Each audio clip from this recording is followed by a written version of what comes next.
这个小孩不爱洗澡，妈妈狠狠地把孩子往浴缸里按，孩子依旧不肯洗，妈妈竟然用刀扎孩子，鲜血逐渐流出，孩子太疼，用力推了妈妈一把，妈妈撞到头，晕了过去。孩子忍着疼痛逃到客厅，拿起桌上的手机，打开阳台的门，躲进洗衣机里。孩子一边捂着肚子一边报警，可警方这边查不到来电号码。接线员猜测可能是恶作剧，但组长还是当机立断，马上派出行动组。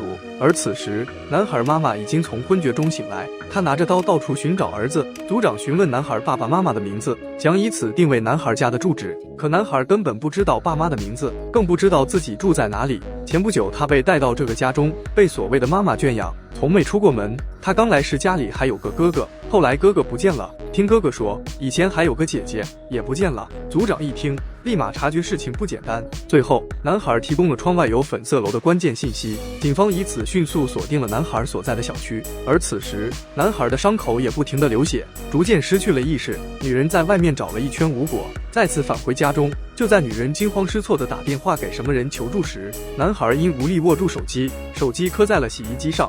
这一声响让所有人绷紧了神经。女人推开阳台的门走了进来，男孩紧紧捂住嘴，不敢发出一点声音。女人在一步步往洗衣机靠近，马上就要发现里面的孩子，在最后关头转身出去了。所有人刚松了一口气，阳台门再次打开，女人看着洗衣机管子流出的血，脸上露出神经质的笑容。男孩还是被发现了。而此时的警方行动组站在高楼间毫无方向，满脸焦急。紧接着，男孩的哭喊声传到所有警员的耳麦中。男孩不停地对妈妈道歉，却还是被女人从洗衣机拖出。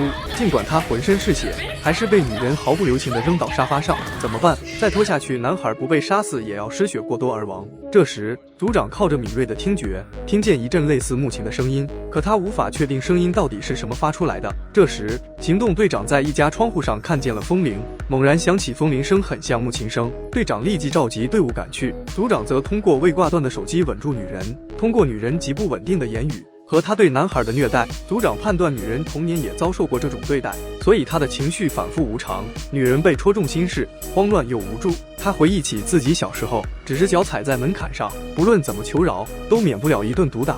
她难过的痛哭，男孩则一遍遍喊着妈妈。她的理智终于被唤醒，看着男孩满身的血，懊悔不已。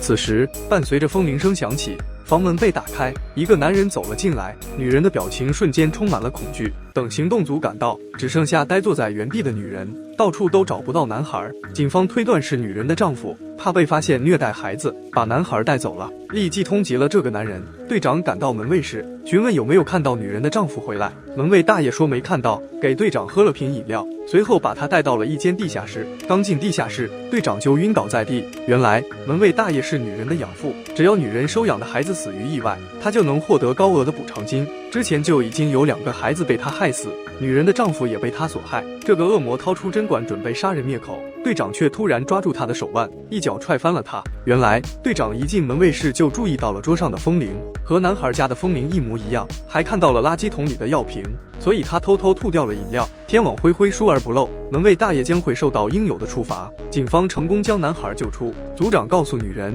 那个折磨她的男人被抓，男孩也平安无事。女人听后扔掉了那个梦魇般的风铃，她也得救了。